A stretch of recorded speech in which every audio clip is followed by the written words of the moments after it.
અંગાર, લેખક અશ્વિની ભટ્ટ, ભાગ 3, ચેપ્ટર 79.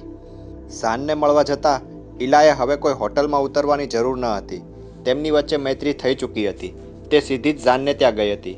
અલબત્ત જતાં પહેલાં તેણે ઝાનને ફોન તો કર્યો જ હતો અને ઇલાના ફોનથી ઝાનને આશ્ચર્ય પણ થયું હતું. તે માની શકતો ન હતો કે સોફિયા ભગવાનને મળવા ગઈ હતી અને ચમત્કારિક રીતે જમીન અંગે સોદો કરવા તૈયાર થઈ હતી. આખી વાત સાંભળવા તે પારાવાર ઉત્સુક હતો. ઇલા અને ઝાન મળ્યા ત્યારે ઝાને વિગતવાર માહિતી માગી અને ઇલાએ તે કહી સંભળાવી. મને તો ખરેખર એ વાત અશક્ય લાગે છે. તમારો ગુરુ ખરેખર ચમત્કારિક હોવો જોઈએ. બાકી સોફિયાને કોઈ વાત સમજાવવી કોઈની શક્તિ નથી. મારે એ ગુરુને મળવું પડશે. મેં તમને આમંત્રણ આપ્યું જ છે, ઇલાએ હસીને કહ્યું. તે રાત્રે ઇલા, ઝાન, જેબી અને કેપ્લાન વચ્ચે મુલાકાત થઈ અને ઝાન ઈચ્છતો હતો કે ઇલા તેને ત્યાં એકાદ દિવસ વધુ રોકાય, પણ સોદો નક્કી કરવા માટે વધુ દિવસો ગાળવા હિતાવહ ન હતા. હું ફરીથી આવીશ ઝાન. આ નક્કી થશે તો આપણે મળવાનું થશે જ, ઇલાએ કહ્યું અને ઉમેર્યું. મને કલ્પના ન હતી કે અમેરિકામાં તારા જેવા આદમીને મળવાનું થશે. ઇલા અને કેપ્લાન ઝાન થોમ્સન સાથે નક્કી કરીને આવ્યા. હવે ટોમ લિયોનીને જુલિયાનોને મળવાનું સોંપવામાં આવ્યું. સોફિયા અને જુલિયાનોને મળતા જ ટોમને ખ્યાલ આવ્યો કે પિતા અને પુત્રી વચ્ચે કંઈક લડાઈ થઈ ચૂકી છે. તેમાંય જ્યારે તેણે સાંભળ્યું કે જમીનની કિંમતમાં તેને $7 મિલિયન ઓછા મળશે ત્યારે તેનો મિજાજ ફાટ્યો હતો અને પ્રથમ તબક્કે તેણે તો આખી વાત ભૂલી જઈને લિયોનીને રસ્તે પડવાનું જણાવી દીધું હતું. પણ સોફિયા અડગ રહી હતી. પૈસાનો શો અર્થ છે ડેડ, જો એ વાપરવાના ના હોય? અને શેમાં વાપરવા જોઈએ? સોફિયાએ પ્રશ્ન કર્યો હતો. પોતાની આ જંગલી ઘોડા જેવી છોકરીનો પ્રશ્ન સાંભળીને જુલિયાનોને આશ્ચર્ય થયું હતું. શેમાં વાપરવા જોઈએ? તું આજે મને પૂછે છે? તારા બેંકના સ્ટેટમેન્ટ તે જોયા છે? કોઈ દિવસ ઘરમાં આવતા બિલો વિશે તે વિચાર્યું છે? જુલિયાનોએ પૂછ્યું. That's it. મારે વિચારવું જોઈતું હતું. આજે એ વિચારું છું. છેલ્લા 2 અઠવાડિયાથી હું વિચારું છું. જ્યારથી ભગવાન અવનીશની મુલાકાત લીધી ત્યારથી વિચારું છું. The man is right. જગતમાં પૈસા અનિવાર્ય છે. સગવડો માટે, થોડી એશભરી જિંદગી માટે તે ખૂબ જરૂરી છે. પણ એ બધું આવી જાય, એ બધું હોય પછી પૈસાનો અર્થ રહેતો નથી. મારી પાસે એ બધું છે. મારા અત્યાર સુધીના રોકાણોમાંથી જ મને વર્ષે દહાડે $7-8 લાખ મળે છે. મારી આવક કરતાં મારું આવકવેરા ખાતું વધારે પડાવી જાય છે અને છતાં હું રોજે રોજ $1000 થી વધુ ખર્ચી શકું તેટલા મારી પાસે હોય છે. એટલા રોજ ખર્ચાતા પણ નથી. તેથી બીજે દિવસે મારી પાસે ખર્ચના વધારે પૈસા રહે છે અને પછી બિનજરૂરી ચીજોમાં હું ખર્ચ કરું છું, જેમાંથી ભાગ્યે જ આનંદ મળતો હોય છે. આ બધા તત્વજ્ઞાનને કારણે આપણે આપણા ભાગની જમીનના ઓછા પૈસા મેળવવું તેવું કોણે કહ્યું? તને ખ્યાલ આવે છે કે એટલી જ જમીનના આપણે $7 મિલિયન ઓછા મળશે અને તેટલા ઝાન અને તેના બાપને વધારે મળશે?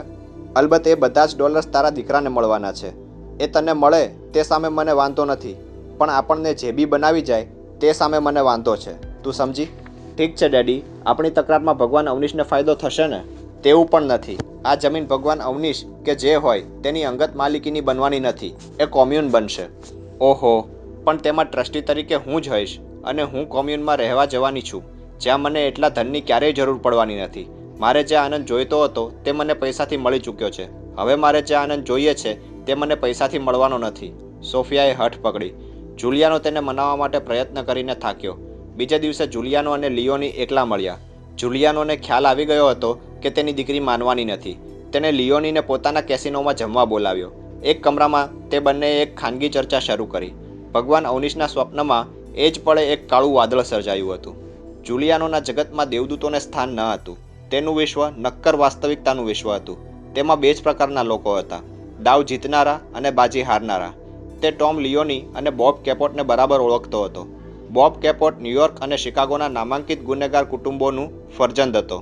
અલબત્ત જુલિયાનો પોતે તેમને ગુનેગાર ગણતો ન હતો. જુગારખાના, નાઇટ્સ ક્લબ, સજાતીય કે વિજાતીય આનંદ આપનારા કૂટણખાના, રેસ વગેરે વગેરેને તે ગુનાઓ ગણતો નહીં. તેને મન એ બધા જ ધંધા હતા.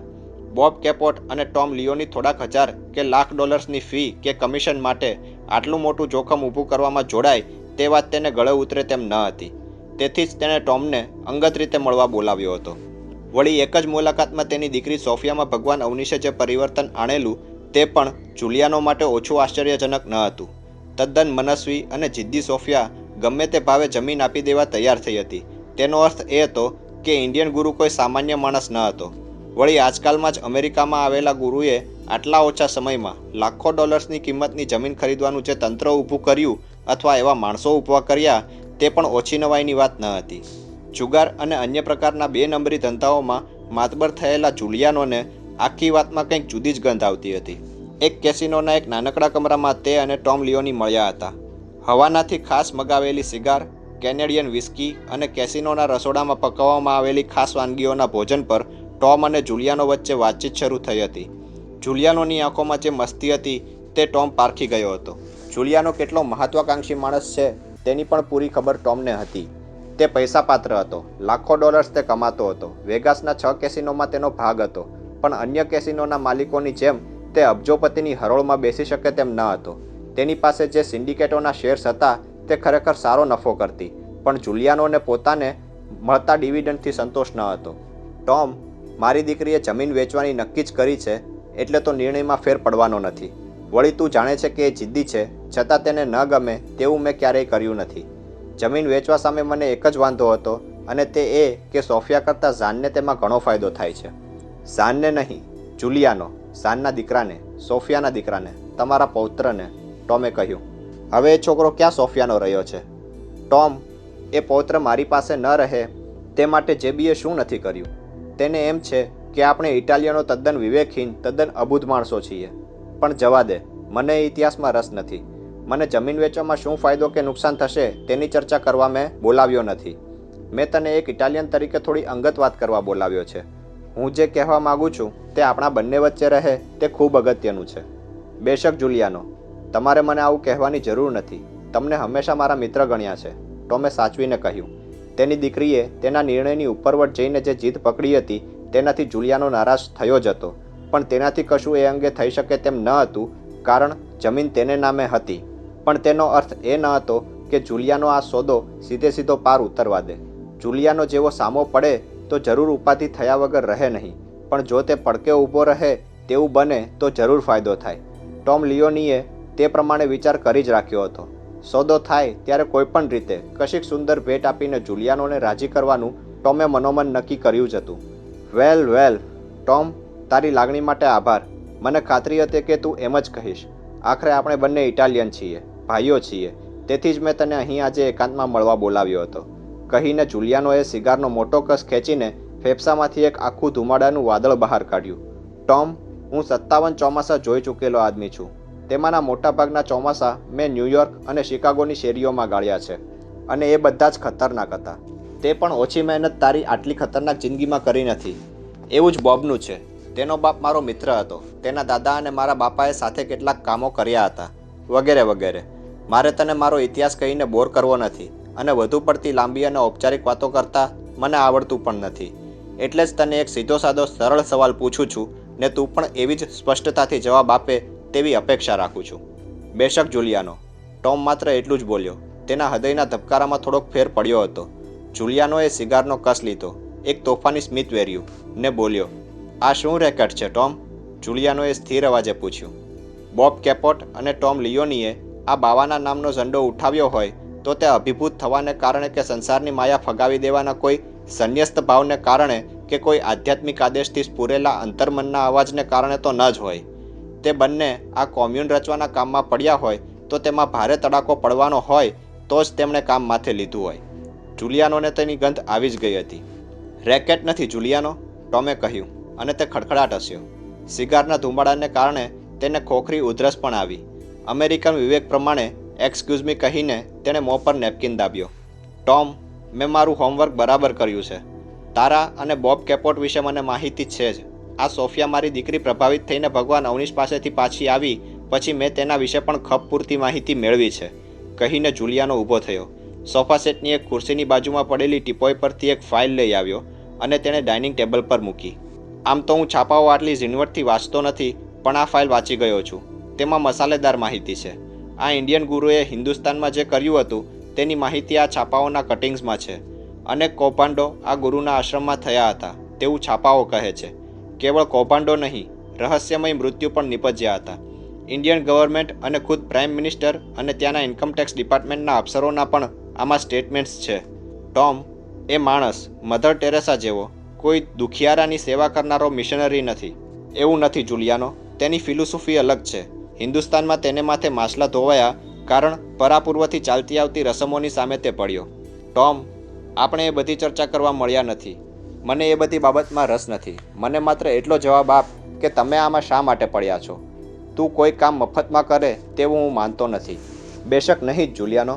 મારી ફી મને મળે જ છે. અત્યારે પણ દર કલાકે મારા પૈસા ચડી જ રહ્યા છે અને આ જમીનના સોદામાંથી પણ અમને કમિશન મળવાનું છે. તે તો મળે જ ને, સ્વાભાવિક છે. પણ એ ઉપરાંત શું મળશે? આ કોમ્યુન શું કૌભાંડ છે? એક અજાણ્યો બાવો આવીને આટલી મોટી જમીન લેવાની વાત કરે અને જોતજોતામાં 8-10 રોલ્સ રોયસ ગાડીઓ તેના આંગણામાં ખડકી નાખે તે સામાન્ય વાત નથી. ટોમ, તારે મારી સાથે ખુલ્લા દિલથી વાત ન કરવી હોય તો મને સ્પષ્ટ કહીશ તો મને વધારે ગમશે. જુલિયાનો, ગેરસમજ કરવાની જરૂર નથી. તમારે માટે આ સ્કીમ યોગ્ય નથી. તેમાં અનિશ્ચિતતા ઘણી છે. આગળ શું થાય છે અને શું કરી શકાય છે તેનો કોઈ ચોક્કસ નકશો અમારી પાસે નથી. અત્યારે અમારો રસ કેવળ થોડાક ઝડપી ડોલર્સ બનાવવા પૂરતો જ છે. આ હકીકત છે. છતાં તું કંઈક શ્રદ્ધાથી કામ કરી રહ્યો છું.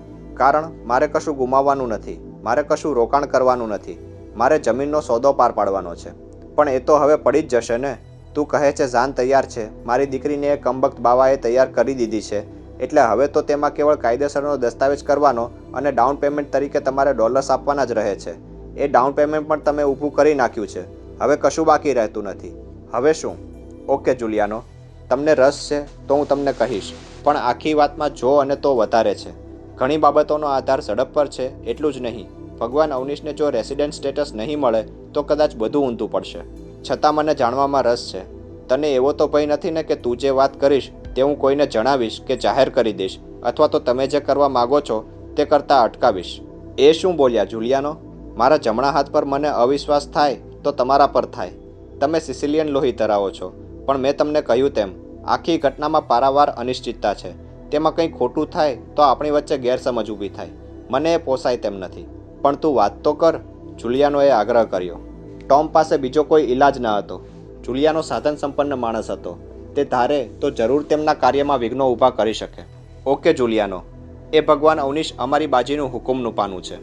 આવતાની સાથે જ તેણે જે છાપ અહીંના કરોડપતિ કુટુંબોમાં અને ખાસ તો સ્ત્રીઓમાં ઊભી કરી છે તેવું મેં ક્યારેય જોયું નથી. આવો એક માણસ યુરોપમાં તરખાટ મચાવી ગયો હતો. તેનું નામ ગુરજીફ. અગમ નિગમને આધારે એક જમાનામાં તેણે આખા યુરોપમાં જંગી અસ્કામતો ઊભી કરી હતી.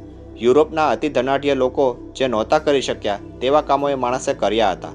કિલ્લાઓ ખરીદ્યા હતા અને જોતજોતામાં યુરોપિયન ધનિકો અને બુદ્ધિજીવીઓને પોતાના પગ દાબતા કરી નાખ્યા હતા.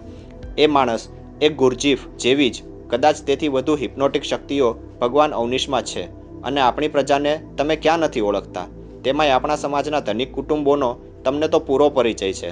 આ તમારા વેગાસમાં એક દિવસમાં 8-10-15 લાખ ડોલર્સના જુગાર રમનારા લોકો ક્યાં નથી આવતા? સેંકડો ટ્રસ્ટો, સેંકડો દેવળો અને જાત જાતના ફાઉન્ડેશનોમાં લોકો મોં માગ્યા પૈસા આપે છે. અરે, ઇન્ડિયામાંથી આવેલા કેટલાય સાધુઓ અહીં અભૂતપૂર્વ પૈસા એકઠા કરી શક્યા છે. એવું જ આ અવનીશ કરી શકે તેમ છે. ઇન્ડિયામાં પણ તેણે બધા વિરોધી વાતાવરણ સામે રહીને પણ ગજબના કામ કર્યું હતું. અહીં તેનાથી વધારે પ્રબળ રીતે એ કામ કરી શકશે. તે એક આખું નગર ઊભું કરવા માગે છે. એ નગર રચનાનું કામ કેટલું જંગી હોય તે તમે કલ્પી શકો તેમ છો. એ આખાય તંત્રને ગોઠવવા, તેને ઊભું કરવા માટે કોઈ ચોક્કસ એજન્સી જોઈશે. એવી એજન્સી અમે ઊભી કરી છે. જે કામ કરવાનું છે તે અત્યારે તો ઘણું અનિશ્ચિત છે. તેમ છતાં આ જમીનની ખરીદીથી તેમાં નક્કરતા આવી છે. ટોમ લિયોનીએ બોલવાનું શરૂ કર્યું અને આખી યોજના સમજાવી. જુલિયાનો જેમ જેમ તેને સાંભળતો ગયો તેમ તેમ તે પોતાના મનમાં કેટલાક સમીકરણો મૂકતો ગયો. તેની આંખોમાં વિચારોના, તર્કના, જો અને તોના સરવાળા બાદબાકી થતા રહ્યા. આખરે તેણે વાત પૂરી કરી. બરાબર કલાકે તે અટક્યો. જુલિયાનો, મેં મારા બધા પાના ટેબલ પર મૂકી દીધા છે. મેં કહ્યું તેમ આમાં કશું ગુમાવવાનું નથી. બોબ થોડા ડોલર્સ લડાવશે, પણ તેમાં તે ગણતરીપૂર્વકનું જોખમ લઈ રહ્યો છે. તેવું જ કેશુભાઈનું છે. એ માણસ એક વખત અવનીશ આશ્રમને ફાઇનાન્સ કરી ચૂક્યો છે અને તેણે રોકેલા નાણાં તેણે વ્યાજ સાથે પાછા મેળવી લીધા છે. નાઇસ, વેરી નાઇસ ટોમ, જુલિયાનો આખરે બોલ્યો. આખી વાત ખૂબ જ રસપ્રદ છે. મને આમાં કોઈ મોટી તકલીફ દેખાતી નથી. મારે આમાં ભાગીદાર થવું હોય તો તારી શું શરતો છે? જુલિયાનોએ એકાએક પૂછ્યું.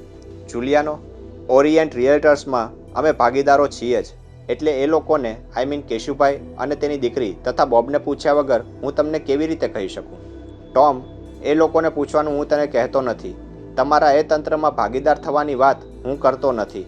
હું તો આપણા બેની ભાગીદારીની વાત કરું છું, જુલિયાનોએ કહ્યું.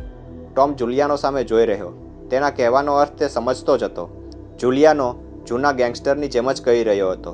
તે પોતાનો કટ મુકર્રર કરવા માંગતો હતો. જુલિયાનો બોબ કેપોટામાં એટલે જ ભાગીદાર છે જેથી સ્કીમમાં પ્રોટેક્શન મળી રહે, ટોમે કહ્યું. અમેરિકામાં કોઈ પણ ધંધો મોટે પાયે શરૂ કરવામાં જે જોખમો છે તેમાંનું એક જૂનું જોખમ હતું બખેડો. ધંધામાં કારીગર કે બીજા કોઈ લોકો દ્વારા બખેડો ન થાય, બધું જ કામ સમૂહસૂત્રું ઉતરે તે માટે લોકો કેટલાક દાદાને પ્રોટેક્શન મની આપતા. એક સમય એવો હતો જ્યારે તમારે જરૂર હોય કે ન હોય પણ અમુક ટોળકીને બખેડો નહીં કરવા માટે પ્રોટેક્શન મની આપવા પડતા. ટોમ, મને એમ હતું કે તું ખરેખર હોશિયાર માણસ છે, પણ અત્યારે ખરેખર હું નાસીપાસ થયો છું. પ્રોટેક્શન રેકેટમાંથી બહાર આવ્યે મને વર્ષો થયા. એવી નાની વાતમાં હાથ નાખવાનો મને રસ નથી. તને, બોબ કેપોટને, તારા એ ઇન્ડિયન ભાગીદાર અમીન કે તેની દીકરીને એક જ ચેકમાં ખરીદી શકાય તેટલી ઉથલપાથલ હું રોજ કરું છું. હું દિલગીર છું જુલિયાનો. મારો કહેવાનો મતલબ તમે સમજ્યા નહીં. ટોમે સૂર બદલ્યો. મારું તમને એટલું જ કહેવું હતું કે ઓરિયન્ટ રિયલ્ટર્સમાં બોબ કેપોટનું સ્થાન પ્રોટેક્શન એજન્સી સ્વરૂપનું છે. તેમાં તમને હલકા પાડવાનો અર્થ ન હતો. તો શું અર્થ હતો? જુલિયાનોએ પૂછ્યું. ઓરિયન્ટ રિયલ્ટર્સમાં હું અને બોબ ભાગીદાર તરીકે જોડાયા છીએ. મારી અને કેપોટની કામગીરીની કેવળ સ્પષ્ટતા જ કરવાનો મારો ઈરાદો હતો. અમારી પાસે કોઈ ફાઇનાન્સ છે નહીં. કેશુભાઈ અને તેની દીકરી ફાઇનાન્સ લાવશે. ક્યાંથી લાવશે એ પણ હજુ નક્કી નથી. કેવળ આ જમીનના ડાઉન પેમેન્ટની જે કંઈ રકમ થશે તે કેશુભાઈ અને ઈલા લેસ્લી સિગલની રેન્જ પરથી ઊભી કરશે. એ કામ ડેવિડ કેપ્લાન દ્વારા થશે, ટોમે સમજાવ્યું. મતલબ એ છે ટોમ કે તું અને કેપોટ શિકારમાંથી વધેલું ખાશો. હું અને કેપોટ એકલા જ નહીં, કેશુભાઈ અને તેની દીકરી પણ, ટોમે સ્પષ્ટતા કરી. અમે બધા જ કમિશનના ભાગીદારો હોઈશું. કોમ્યુન તો અવનીશ ફાઉન્ડેશનની માલિકીનો થશે. That's the point Tom. તમારી પાસે જમીન ખરીદવાના પૈસા, ડાઉન પેમેન્ટ આપવાના અથવા તો પ્રથમ હપ્તાના પૈસા છે, પણ તે પછી તમે જે પ્રોજેક્ટની વાત કરો છો તેમાં લાખો ડોલર્સ જોઈશે. એ ક્યાંથી આવશે? એ ભગવાન અવનીશ કમાઈ આપશે. એ અમારું ટ્રમ્પ કાર્ડ છે. પણ તે કમાઈને આપશે અને તેનાથી ઓરિયન્ટ રિયલ્ટર્સ કામ કરશે એવું જ થયું ને? મતલબ કે આજે તમને અવનીશ $1 કમાવી આપે તો એ ડોલર તમને ખર્ચવા આપે, અથવા તેમાંથી 75 સેન્ટ તમને આપે. એ 75 સેન્ટ તમે વાપરો, તેમાંથી 10-12 સેન્ટ કમિશન મેળવો, એવો જ સાદો ધંધો થવાનો ને? આમ તો એવું જ, પણ અમારો અંદાજ એવો છે કે પ્રથમ વર્ષમાં જ $20 મિલિયન કોમ્યુનમાં આવી શકશે. જુઓ ને, અત્યારે જ આમ જોવા જાવ તો અવનીશને આવ્યે પૂરા 5 મહિના થયા નથી અને છતાં લેસ્લીએ $4 મિલિયન કિંમતનું મકાન આપ્યું છે. સુઝાન શેન્ડલરે $1 મિલિયન આપવાનું કહ્યું છે. 5 મહિનાના ગાળામાં પ્રવચનો દ્વારા જ લગભગ $250 મિલિયન આવક થઈ છે. રોજ જે પ્રવચન થાય છે તેની વિડીયો ઉતરે છે, કેસેટો બને છે, પુસ્તકો બનાવવામાં આવે છે. આ બધાની આવક ઓછી નથી જુલિયાનો. પણ હજુ કોમ્યુનનું કામ તો ચાલુ થયું નથી ને? ટોમ, હું આ કેસિનોના ધંધામાં પડ્યો છું. તેનું ઉદાહરણ આપું. અમે જે પહેલી સિન્ડિકેટ કરી તેમાં કુલ 30 જણા હતા. દરેક માણસ લગભગ $1 મિલિયન નું ભંડોળ લાવ્યો અને 6 જ મહિનામાં અમે કેસિનો ઊભો કર્યો. 7મા મહિનાથી અમારી આવક શરૂ થઈ. એ આવક જેટલી મોડી શરૂ થઈ હોત તેટલું નુકસાન અમને થયું હોત. તે બધું હું સમજુ છું જુલિયાનો. તમે જે કર્યું તેમાં તમને લોકો ઓળખતા હતા, બીજા કેસિનો ધંધો કરતા હતા અને લોકોને એ ધંધાના નફા નુકસાનની ખબર હતી. પણ આ વાત અલગ છે. આમાં કોઈને ખબર નથી કે નફો થશે કે નુકસાન. આ એક પ્રયોગ છે, એક જુગાર છે. એ જુગાર સફળ થાય તો?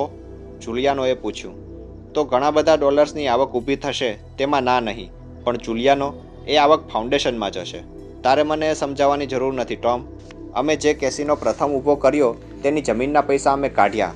એ જમીનની દલાલી પણ અમારા 30 જણમાંથી એકને મળી. એવી જ રીતે લેન્ડસ્કેપિંગમાં, બિલ્ડિંગમાં, મશીનરીમાં, ફર્નિચર, કાર્પેટ, બધી સવલતોમાં અમે જ લોકોએ કમિશનો લીધા હતા. જ્યારે કેસિનો તૈયાર થયો ત્યારે જમીનના રોકાણ સિવાયના રોકાણમાંથી લગભગ અડધા પૈસા અમે પાછા ખેંચી લીધા હતા. મારે તને આ સમજાવવાની જરૂર નથી ટોમ. જુલિયાનોની વાત બરાબર હતી. ટોમ અને કેશુભાઈ એ જ કરવા માગતા હતા જે જુલિયાનો કહી રહ્યો હતો. અવનીશ ફાઉન્ડેશન પૈસા એકઠા કરે અને ઓરિયન્ટ રિયલ્ટર્સ તેનો વપરાશ જુદા જુદા પ્રોજેક્ટમાં કરે. પણ જુલિયાનો કહેતો હતો તેમ એ આખો પ્રોજેક્ટ ધીરેથી જ થઈ શકવાનો હતો. ઝડપથી કરવા જેટલા પૈસા તેમની પાસે ન હતા. ઓકે જુલિયાનો, તમારી શું પ્રપોઝલ છે? આખરે ટોમે કહ્યું. હું તમને ફાઇનાન્સ કરીશ. મારે માટે એ અઘરું નથી, જુલિયાનોએ કહ્યું.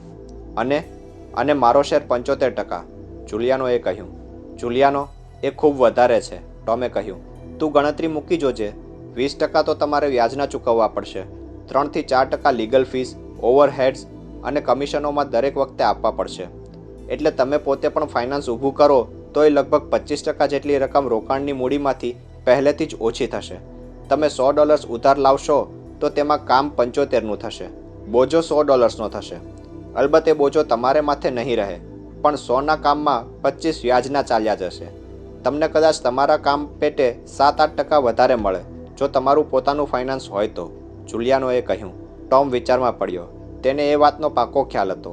તેમની એ જ સ્કીમ હતી, ફક્ત તેમની પાસે એકસાથે મોટું રોકાણ કરવાના નાણાં ન હતા. જુલિયાનો, હું બીજું સૂચન કરું? તેણે સાચવીને પૂછ્યું. તમે અમને વ્યાજ પર પૈસા આપો તો કેવું? તમારે કોઈ જોખમ રહેશે નહીં. વ્યાજના નાણાંની સામે તમારી પાસે સિક્યુરિટી પણ રહેશે. ટોમ, તું મને બાળક સમજે છે? જુલિયાનોએ હસીને કહ્યું. વ્યાજ ખાવા માટે જ જો માણસો મૂડી રોકતા હોય તો જગતમાં ક્યાંય ઉદ્યોગો થયા ના હોત. ઓકે ટોમ, મને લાગે છે આપણે બીજી કોઈ વાત કરીએ. તારા પ્રોજેક્ટમાં મારે પરાણે દાખલ થવું નથી. જુલિયાનોએ વાત એકાએક બંધ કરી. એવું નથી જુલિયાનો, પણ મારે એ બાબતમાં થોડો વિચાર, ટોમ લિયોની ધીરેથી બોલ્યો. ટોમ, આપણી વાતચીત થઈ ગઈ છે. આ બાબતમાં હવે કોઈ જ વાત કરવાની રહેતી નથી. જે વાત પતી ગઈ છે તેનું પીષ્ઠપિંજણ કરવાની મને આદત નથી. બોલ, તારી પત્ની કેમ છે? જુલિયાનોએ તરત પૂછ્યું, અને બંને બીજી વાતે વળગ્યા. અમેરિકન, માથાભારે અને ધંધાદારી માણસો વિશે જેમને માહિતી હશે તે સમજી શકશે કે આ વાતચીતનો અંત આ રીતે આવ્યો તેનો શું અર્થ. ટોમ માટે બીજો કોઈ રસ્તો ન હતો. ભોજન પત્યા પછી ટોમે જુલિયાનોનો આભાર માન્યો અને માત્ર એટલું જ કહ્યું, બોબ કેપોટને સાથે રાખવો પડશે જુલિયાનો. તે મારો અંગત મિત્ર છે. તમે કાગળો તૈયાર કરાવજો, હું અને બોબ સહીઓ કરી દઈશું. કહીને તે છૂટો પડ્યો. તેને બીજે જ અઠવાડિયે જમીનનો સોદો પાર ઉતર્યો. ટોમ લિયોનીએ આખી વાત બોબને સમજાવી. બોબને તો આ નવી તક માફક આવી હતી. અંગત રીતે તેને આમાં કોઈ નુકસાન ન હતું, પણ કેશુભાઈને આ વાત કેવી રીતે સમજાવવી તે ટોમને માટે પ્રશ્ન હતો. જે પૈસા જુલિયાનો રોકવાનો હતો તે પૈસાનો વહીવટ ઓરિએન્ટલ રિયલ્ટર્સ દ્વારા જ થવાનો હતો, પણ તેમની પરિસ્થિતિ બદલાઈ જતી હતી. અવનીશ ફાઉન્ડેશનને જુલિયાનો ફાઇનાન્સ પૂરું પાડવાનો હતો. તેનું વ્યાજ તે લેવાનો હતો. તેનું ગીરો ખત પણ તે જ લેવાનો હતો. પરિણામે ઓરિએન્ટલ રિયલ્ટર્સનું સ્થાન સબ કોન્ટ્રાક્ટર જેવું બની રહેવાનું હતું.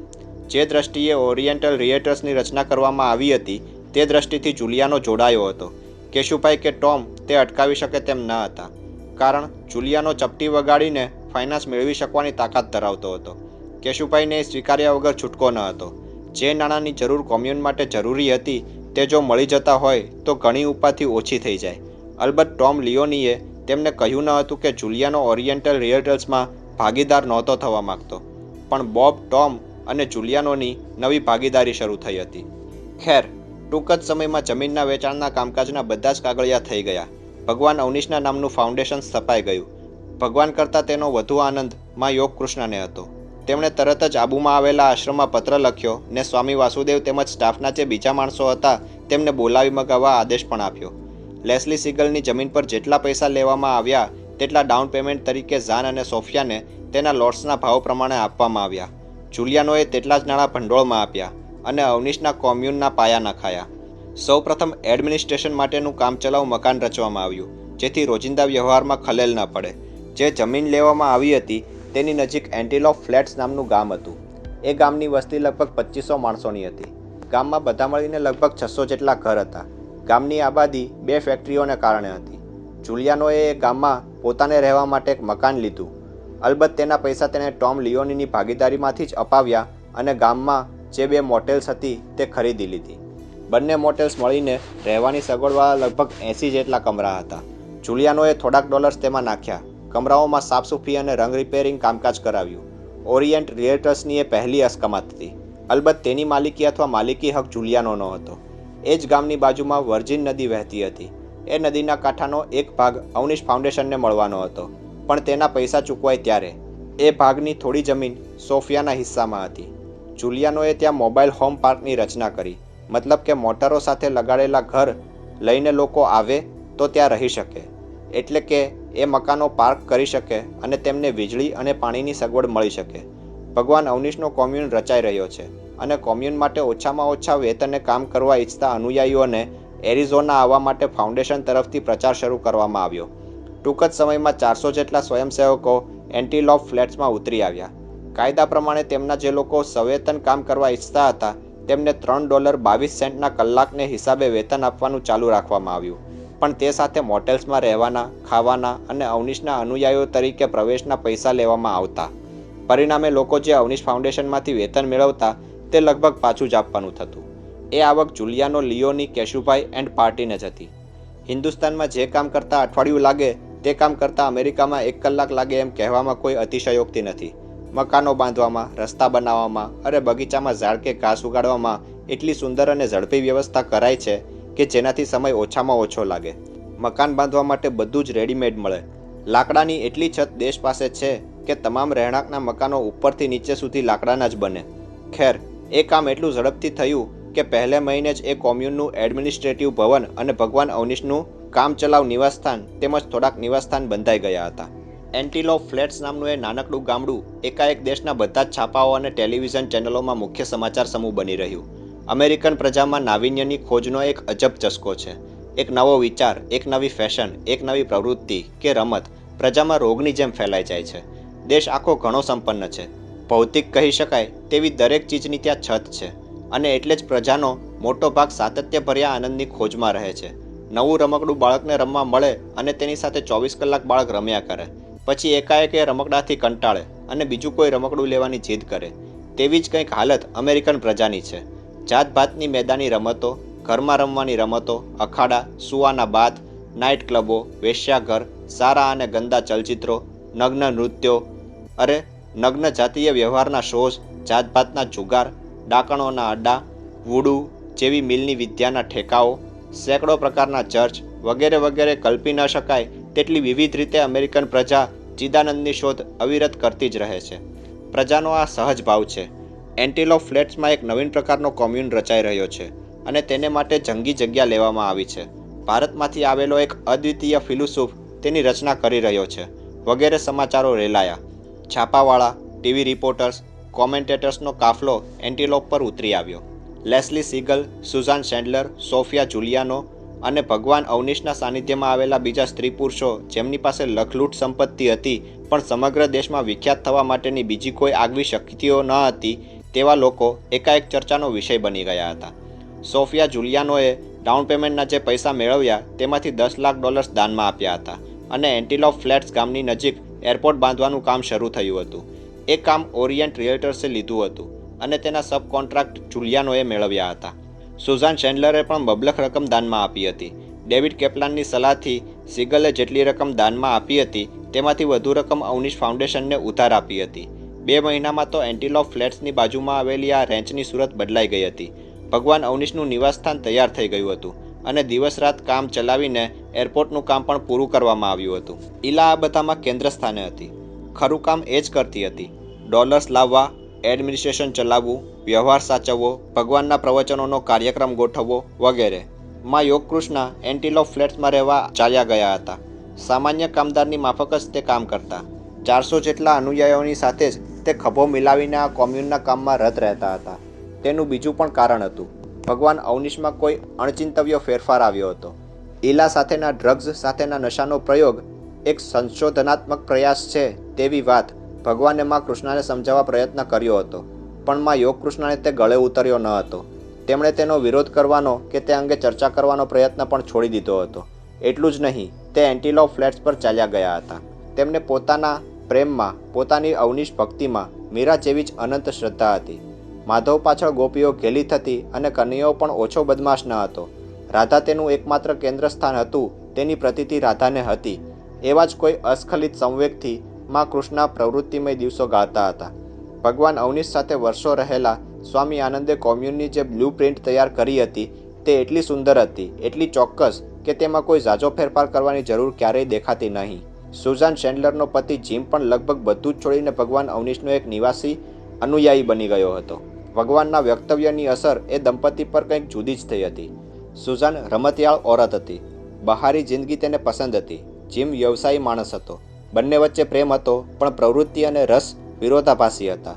એક સમય એવો આવ્યો હતો જ્યારે એ બંનેનું લગ્ન જીવન જોખમાયું હતું. એ કટોકટી કાળે ભગવાનના શબ્દો, ભગવાનનું જીવન દર્શન તેમના માટે દીવાદંડી સમૂહ બન્યું હતું. ભૌતિક સંપન્નથી સગવડ પ્રાપ્ત થાય છે.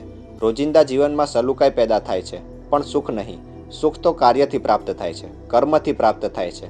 આનંદ સંપન્નમાં નથી, સંપન્નતાના પ્રયત્નમાં છે. સંપન્ન થયા પછી તેનો ત્યાગ કરવાથી લગાવની ભાવના ઊભી થતી અને એ ભાવના જ ઊભી ન થાય તો વિટંબણાઓનું ચિત્ર ઉપસ્થિત થતું નથી.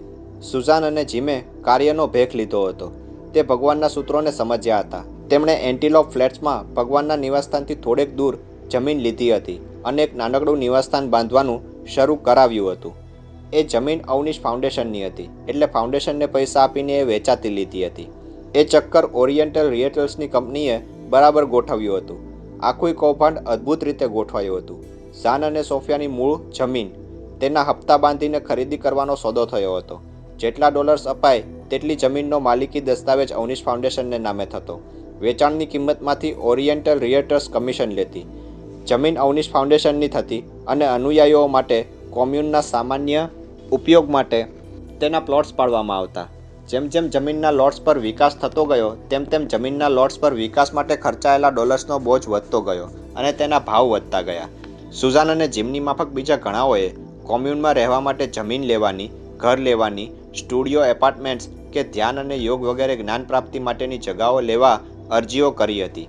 કોમ્યુન એક નાનકડા શહેરના સ્વરૂપમાં રચાતું હતું. ડેવિડ કેપ્લાનની જેમ જમીન અને કન્સ્ટ્રક્શન માટેની કન્સલ્ટન્સીની પેઢી જીમ શેન્ડલરની પીછાણથી નિમાઈ હતી. તેમ છતાં તેનું સમગ્ર અવલોકન અને નિર્ણયો તો ઓરિએન્ટલ રિયલ્ટર્સની પેઢી લેતી. કોમ્યુનમાં દેશના ગમે તે ભાગમાંથી લોકો આવી શકે તે માટે એરપોર્ટ રચાયું હતું. સૌથી નકામી જે જમીન હતી તેને સમથળ કરી તેનો ઉપયોગ એરપોર્ટમાં કરવામાં આવ્યો હતો. એરપોર્ટની ઉત્તરે ગામ બાંધવાનું શરૂ કરવામાં આવ્યું હતું. લાસ વેગાસની એક કેસિનો સિન્ડિકેટ જેમાં જુલિયાનો શેર હોલ્ડર હતો તેના પૈસાથી એરપોર્ટ નજીક અવનીશ હોટેલની રચના થઈ હતી. તે જમીન પણ અવનીશ ફાઉન્ડેશનને વેચી હતી. જે કંઈ વેચાણ થતું તેમાં ઓરિએન્ટ રિયલ્ટર્સ પોતાનું કમિશન લેતી. જે કંઈ કન્સ્ટ્રક્શન થતું તે જુલિયાનોએ રચેલી કંપની મારફતે થતું. ભગવાન માટેનું નિવાસસ્થાન તૈયાર થયું કે તરત એક દબદબાભર્યો પ્રસંગ યોજવામાં આવ્યો હતો. લેસ્લી સિગલના મકાનમાંથી ભગવાનને કોમ્યુનમાં લઈ જવાના હતા. એન્ટિલોપ ફ્લેટ્સની બાજુમાં આ નવા વિકાસ પામેલા નાનકડા શહેરની નામકરણ વિધિ પણ તે જ પ્રસંગે યોજાઈ હતી. એરપોર્ટ તો બંધાયું હતું, પણ અવનીશના થોડાક માલેતુજાર અનુયાયીઓ જેમની પાસે પોતાના વિમાનો હતા તે સિવાય તેનો ઉપયોગ કરે તેવી શક્યતા જૂજ ન હતી. ડેવિડ કેપ્લાન થોડીક એરલાઇન્સને મળી આવ્યો હતો. એરલાઇન્સના અને અમેરિકન એવિએશન ફેડરેશનના અધિકારીઓ એરપોર્ટ કંટ્રોલ ટાવર વગેરે સુવિધાઓ તપાસી ગયા હતા. તમામ પ્રકારની સલામતીની ચકાસણીઓ પણ થઈ હતી. છતાં કોઈ એરલાઇન હજુ ત્યાં નિયમિત ટ્રાન્સપોર્ટ સર્વિસ માટે તૈયાર થઈ ન હતી. એરપોર્ટ બાંધવાનું શરૂ થયું ત્યારથી જ ટોમ લિયોની, જુલિયાનો અને બોબ કેપોટને ખ્યાલ હતો કે વિમાની સેવા વગર ચાલવાનું નથી. એટલું જ નહીં, પણ લોકોને આ નવીન કોમ્યુન જોવા માટે લાવવા હશે તો વિમાની સેવા તો જોઈશે જ. બોબ કેપોટે બીડું ઝડપ્યું હતું અને 24 પેસેન્જરો બેસી શકે તેવું વિમાન તેણે વેચાતું લીધું હતું. તેના ડાઉન પેમેન્ટના પૈસા ઓરિએન્ટ રિયલ્ટર્સ તેમજ જુલિયાનોએ અંગત રીતે કાઢ્યા હતા અને એ વિમાન અવનીશ ફાઉન્ડેશનને ભાડે અપાયું હતું. અવનીશને એન્ટિલોપ ફ્લેટ્સ પાસેના કોમ્યુનમાં દબદબાપૂર્વક પધરાવવાનું નક્કી થયું તે પહેલાં જ અવનીશ એવિએશન શરૂ કરવામાં આવ્યું અને લોસ એન્જેલિસ એરપોર્ટથી કોમ્યુનના એરપોર્ટ સુધીના ફેરા પણ શરૂ થયા હતા. જે રીતનો વિકાસ દિવસે અને રાત્રે પણ થઈ રહ્યો હતો તેને કારણે બેન્કો અને રિયલ એસ્ટેટમાં પડેલા માણસોને પણ રસ પડ્યો હતો. કોમ્યુનના જુદા જુદા તબક્કાઓનું એક સુંદર બ્રોશર તૈયાર કરવામાં આવ્યું હતું. કોમ્યુનમાં એરપોર્ટ, બગીચા, swimming pools, tennis courts, motel hotels, સાધના ભવનો, એકાંત ભવનો, વર્જિન રિવરની સહેલગાહ, રિક્રિએશનલ પાર્ક્સ, ટાઓ મંદિર, સોક્રેટિસ હોલ, અખાડા, મસાજ ઘરો, થિયેટર્સ વગેરે અનેક ચીજોની રચના થશે અને થઈ રહી છે તેવો ખ્યાલ આપતું એ બ્રોશર પણ ઠેર ઠેર પ્રચલિત થયું હતું. જિંદગીનો તમામ બોજ નાખી દો. જિંદગી ખૂબસૂરતીથી જીવવા માટે છે. આનંદ સમૂહ જીવનમાં છે. આનંદ કાર્ય અને ધ્યાનમાં છે વગેરે સૂત્રો સાથે કોમ્યુનનો પ્રચાર જોરશોરથી શરૂ થયો હતો.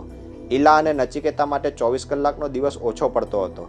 ટોમ લિયોની અને બોબ કેપોટ એટલા વ્યસ્ત રહેતા હતા કે તેમને દાઢી કરવાનો પણ સમય ન હતો. જુલિયાનો 3 દિવસ વેગાસ રહેતો અને બાકીના દિવસ કોમ્યુનમાં આવીને રહેતો. સુઝાન અને જીમ કોમ્યુનમાં જ રહેવા આવી ગયા હતા.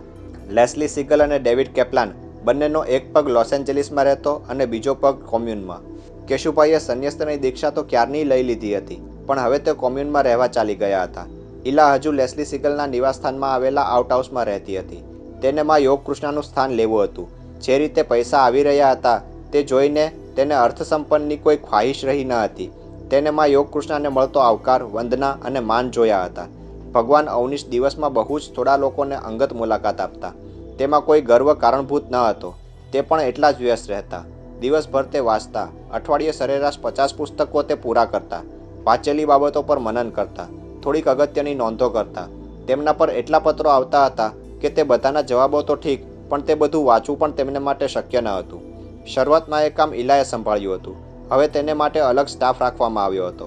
પત્રોને જુદા જુદા વિભાગમાં વહેંચવામાં આવતા. ઇલા અને નચિકેતાએ મળીને જ તે પદ્ધતિ ગોઠવી હતી. અંગત સમસ્યાઓ, સામાન્ય પ્રશ્નો અને ભગવાનના વિધાન અંગેના પ્રશ્નો, પ્રવચનો અથવા પુસ્તકો અથવા ભગવાનના વિચારો પ્રમાણેના ધ્યાન, અભ્યાસ, કાર્ય, યોગ, તંત્ર, સાધના વગેરેનો અભ્યાસ કરવા માટે શું કરવું જોઈએ તેવી પૃચ્છાઓ કરતા પ્રશ્નો. આ બધામાં ઘણા પત્રો સામાન્ય, કેટલીક વખત બાલિશ પ્રશ્નો ધરાવતા. એ બધાના જવાબો નચિકેતા અને તેણે રોકેલી સેક્રેટરી દ્વારા અપાતા. કેટલાકના જવાબમાં કોમ્યુનનું ફલાણું પુસ્તક કે ફલાણી ટેપ વાંચવા કે સાંભળવાનું સૂચન સૂચવવામાં આવતું. મુલાકાત માગનારાઓને કાં તો વેઇટિંગ લિસ્ટ નંબર અપાતો અથવા તો કોમ્યુનમાં રહેવા આવીને ભગવાનને મળવાનું ગોઠવવામાં જણાવવામાં આવતું. ઇલાએ એક પછી એક કાર્યો માં કૃષ્ણના હાથમાંથી બહુ જ ખૂબીથી સેરવી લીધા હતા. વળી માં કૃષ્ણ પોતે પણ આવું રોજિંદુ, તદ્દન એકતાનતા ભર્યું કામ પસંદ કરતા નહીં. આબુમાં અભયારણ્યમાં આવા કામો માં યોગમિત્રાએ જ ઉઠાવી લીધા હતા. માને પ્રવૃત્તિમાં આનંદ આવતો. અભયારણ્યમાં તે બગીચાનું કામ, સ્વચ્છતાનું કામ, થિયેટર ગ્રુપના રિહર્સલ્સ, યોગાભ્યાસ અને ધ્યાન વર્ગોનું સંકલન વગેરે કામો પર દેખરેખ રાખતા કે તેમાં ભાગ લેતા. અમેરિકામાં આવ્યા પછી તેમણે લોકોને મળવાનું, ભગવાન અવનીશના ધ્યાન કેન્દ્રોમાંથી આવતા લોકોને સગવડ મળે તેમના પ્રશ્નો, મુશ્કેલીઓ નિવારવાનું કામ શરૂ કર્યું હતું. જે લોકો તેમને મળતા તેમને ભગવાન અવનીશની મુલાકાત જેવો કોઈ અલૌકિક અનુભવ થતો નહીં. તેમ છતાં કોઈ નિસ્વાર્થ અને સરળ મિશનરીને મળવા જેટલો આનંદ થતો. કેશુભાઈ જાણતા હતા કે માં યોગકૃષ્ણનું સ્થાન અવિચળ છે. તેથી તેમણે ટોમ લિયોની, જુલિયાનો, બોબ વગેરેને સૂચના આપી હતી કે માં કૃષ્ણા નારાજ થાય તેવું એક પણ પગલું ભરવું નહીં. તેનો બરાબર અમલ એ લોકો કરતા હતા. તેની અસર બીજાઓ પર પણ પડી હતી. ભગવાનના સાનિધ્ય માટેની એશનામાં ઇલાએ અદ્ભુત રીતે બે ચાલ ખેલી હતી. પ્રથમ તો ભગવાન સાથે નશો કરવાની યોજનામાં તેણે સાફલ્ય મેળવ્યું હતું. સાથે સાથે માં યોગકૃષ્ણ પણ લગભગ આસાનીથી દૂર થયા હતા. પણ તેને કલ્પ્યું ન હતું કે જુલિયાનોની દીકરી સોફિયા ભગવાન અવનીશના પ્રેમ માટે તેની હરીફ બનશે.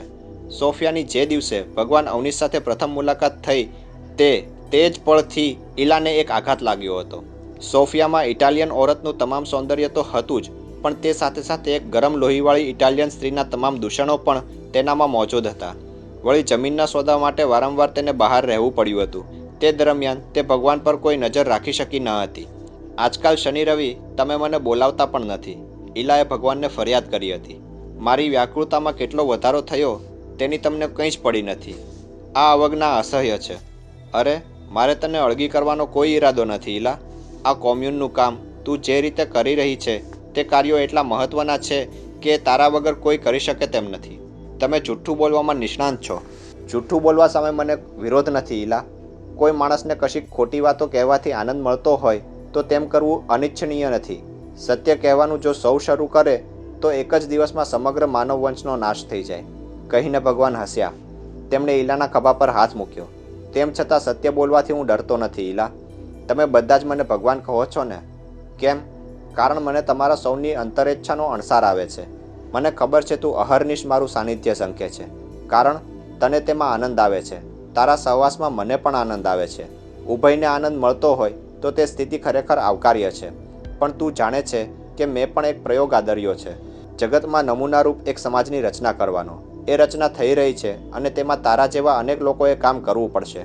શનિ રવિનો આપણો પ્રયોગ તો પછી પણ થઈ શકશે. ઇલાને કહેવાની ઈચ્છા હતી કે તો પછી શા માટે છેલ્લા કેટલાક સમયથી સોફિયા આવીને તમારી સાથે રહે છે, પણ તે બોલી નહીં. ભગવાનને એવો પ્રશ્ન કે એવું પોઝેશન ગમતું નહીં. તેની નજરો નજર દાખલો તેણે જોયો હતો. ભગવાનના ઉત્કર્ષમાં જેણે સર્વસ્વ હોમી દીધું હતું તેવામાં કૃષ્ણને પણ જ્યારે ઇલા સાથેના તેમના વ્યવહારને પડકાર્યો હતો ત્યારે ભગવાન માન્યા ન હતા, બલકે તેમણે ઇલાને વધુ પ્રોત્સાહિત કરી હતી અને માને માનભંગ કર્યા હતા. ઇલાએ રાહ જોવાનું નક્કી કર્યું. ભગવાનનું જે સૂત્ર હતું, રાહ જોવી એ પ્રેમનો અનિવાર્ય ભાગ છે. પણ ઇલા કેવળ પ્રેમ, ઐહિક સાનિધ્ય ઈચ્છતી ન હતી, તેને આચાર્ય થવું હતું.